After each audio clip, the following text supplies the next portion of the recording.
Lucie, moi, je sais que cette façon de penser-là peut choquer plusieurs personnes parce que j'ai souvent entendu dire, ah ben, ça nous culpabilise lorsqu'on est malade. Mais en fait, c'est pas du tout ce que vous voulez partager comme message. Tu as parfaitement raison, Annie. Ça ne donne rien, premièrement, de se trouver qu'on est coupable. Moi, je me suis souvent longtemps culpabilisée dans la vie, mais ce que ça faisait pour moi, c'est comme si j'étais dans une prison.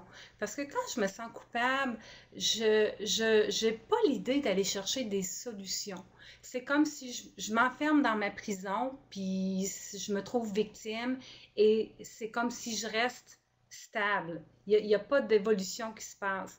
Et si, au contraire, je prends la responsabilité, c'est là que la magie commence.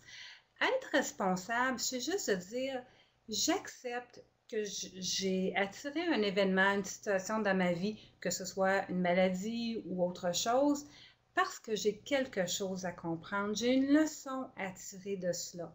Donc, en ayant une ouverture, euh, une, euh, une attitude d'ouverture, c'est comme si je laisse les portes ouvertes à avoir des réponses.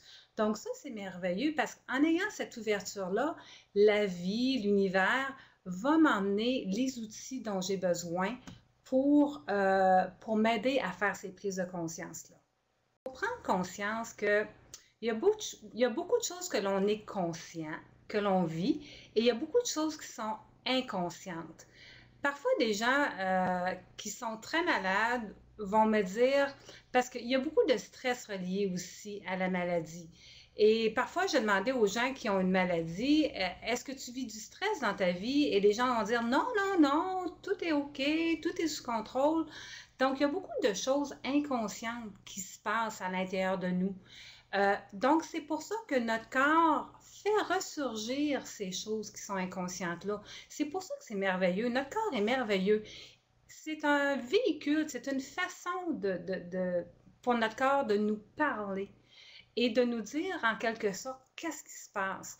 Donc, c'est pour ça que quand on est à l'écoute et qu'on a l'ouverture pour aller voir, bon, je vis telle chose, qu'est-ce qui se passe, quelles sont les émotions que je vis, c'est là que la magie commence parce qu'à ce moment-là, j'accepte ces messages de mon corps et j'accepte de voir des choses que je ne vois pas nécessairement.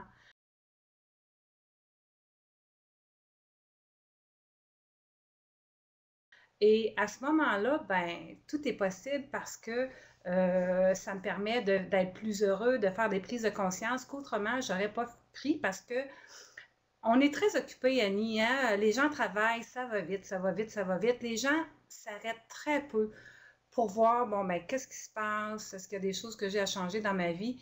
Donc, le fait que mon corps me parle comme ça, c'est vraiment magique parce que ça me permet justement de prendre un temps d'arrêt, au moins ralentir et voir ce qui se passe dans ma vie et voir s'il y a des choses que j'aurais avantage à changer pour m'emmener un meilleur bien-être, dans le fond.